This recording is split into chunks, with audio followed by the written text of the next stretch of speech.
Good morning, afternoon, night, just whenever you want to watch this. What we're talking about today is fractions, simplifying, and how it's important in your advancement in math. So I'm going to start with just an easy one, simplifying a fraction.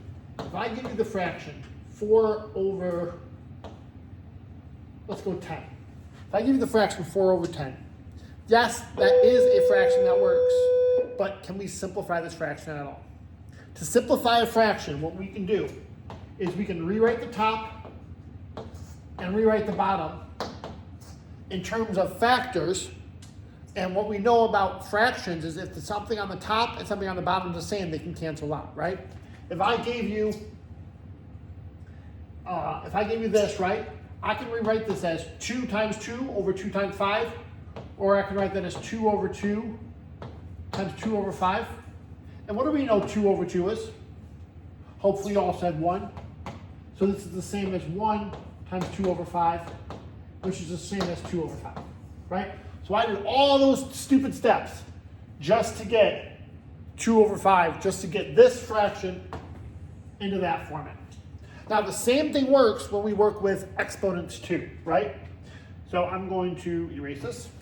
If I gave you something called x to the, I don't like this color, let's go x to the 5th over x to the 7th, right? If I want to simplify this, I'm going to rewrite this into something pretty. Now, I could rewrite it, I could extend it out. X times x times x times x times x on top, and on bottom x times x times x times x times x times x times x, like that, right? Where I have 5x's on top, 7x's on bottom. And every time they match up on top and bottom, they cancel out. 1, cancel out. 2, cancel out. 3, cancel out. 4, cancel out. 5, cancel out. So what are we left with? We're left with 2 x's in the denominator, right? And we got nothing up top, and we can't just leave it empty up there.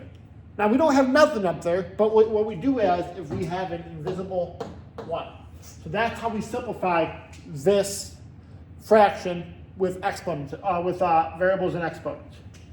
So for example, let's do something very similar. What if I did x squared, y to the 5th, z to the 9th, over x to the 5th, y to the 3rd, z to the 7th. Now let's think logically. Am I going to have x's left up top or down low? I'm going to make my little new thing, right? Do I have more x's up top or more x's down low? I got more x's down low, right? So remember when we did division using exponents, we subtracted them. So I'm going to have x's down low, and I have 2 up top, 5 down low. What I do is I subtract them, and I leave them on the bigger side of it, right? Down low is bigger, so we'll leave it down low. Now what about y? Is y going to be on top or on the bottom? Well, I have 5 y's. I have y to the 5 up top, y to the 3rd on the bottom. So since y to the 5 is bigger than y to the 3rd, it stays up here. And remember, we subtract 5 minus 3. And lastly, we do z. I have more z's up top, and I simplify it like that. All we're doing is adding and subtracting exponents, right? If you have something in the numerator and the denominator, we got to subtract them. And we got to simplify them as we go, right?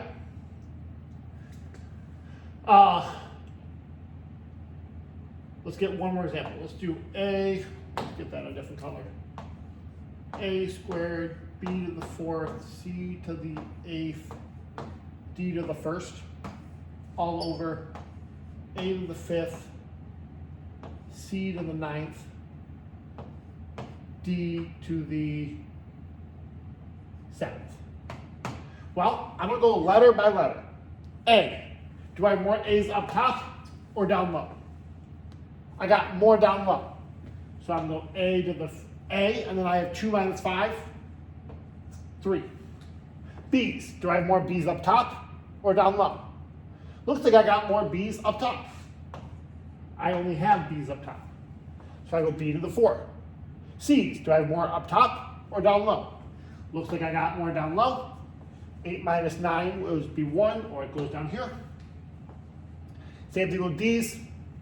D's go down low because there's more in the denominator. Okay? All we're doing is using adding or subtracting. Adding or subtracting. That's all that matters. Okay? And one thing I want you guys to notice on this next one is I'm going to do something real tricky. Okay? Let's do, nope, not a number. Let's do F, G, and E. No, I don't like those letters. I guess we'll just do X, Y, Z. X, Y, Z over X,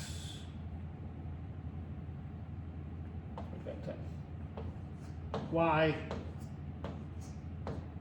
Z, right? Now, there's something weird about this.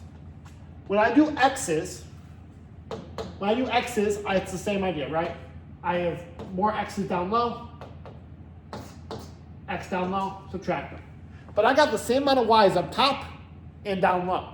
If the number's the same, they cancel out because 2 minus 2 is 0. And if you have 0 multiples of Y, we don't have to write it at all.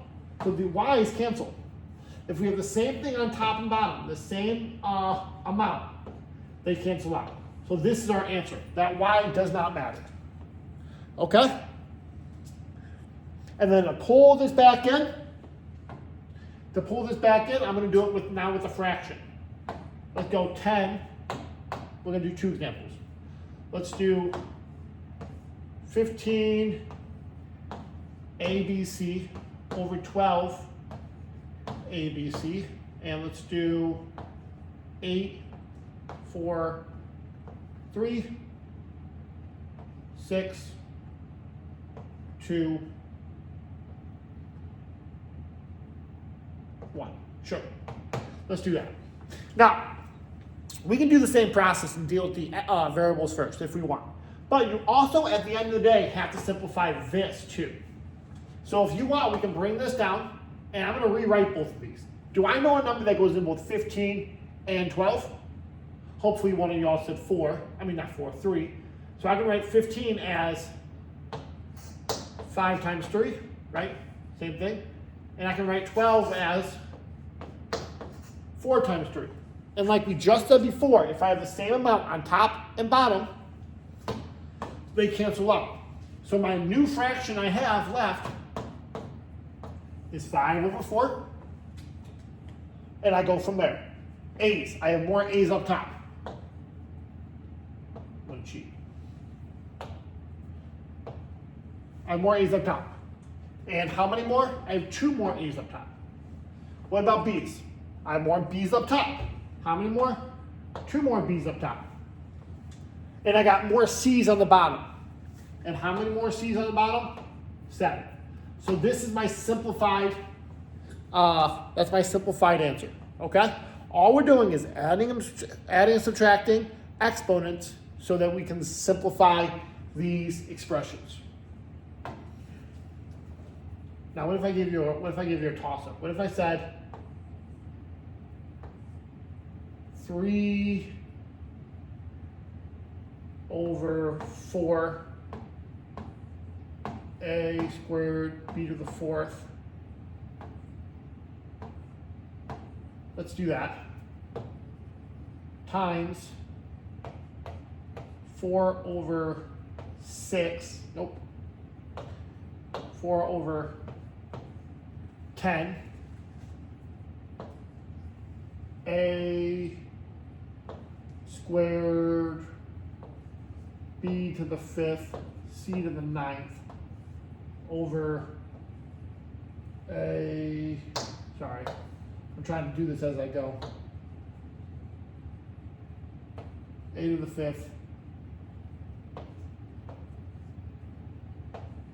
B to the 9th. Let's try that, right? So, all this mumbo jumbo, all we gotta do is multiply. We're gonna multiply the top, multiply the bottom, and start swapping things out, right? So what I got up top is how many A's? Well, first let's do the numbers.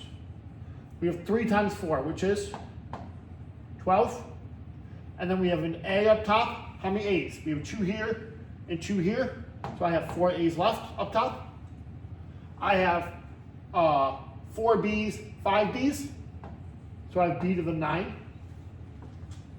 And then I only have C's at the end. C to the 5th. Perfect. And now we're going to do the denominator. I'm going to have 4 times 10. Let's get a different color in there. Let's do green.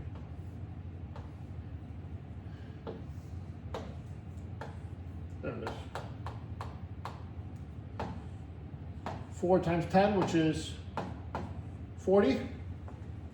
I only have A's over here, so I have A to the 5th. B's over here, B to the 9th. C's over here, C to the 2nd. Now, even though this is multiplied out properly, I still have to simplify it. So let's simplify. Can I simplify 12 over 40? If I do, I would get 3 over 10, right? Because 12 can be written as 4 times 3. 40 can be written as 4 times 10. These guys cancel out. That's like the whole purpose. Now, do I have more A's up top or down low? I got more A's down low. I got 5 down here and 4 up there. So I'll have an A left because you have 1 more on the bottom. I have the same amount of B's. So the B's cancel out. And lastly, C's. Do I have more C's up top or down low? I have more C's up top. 3 more to be exact. Hopefully you picked up something on this, and we will do a lot of practice so we can knock it out. I will see you later.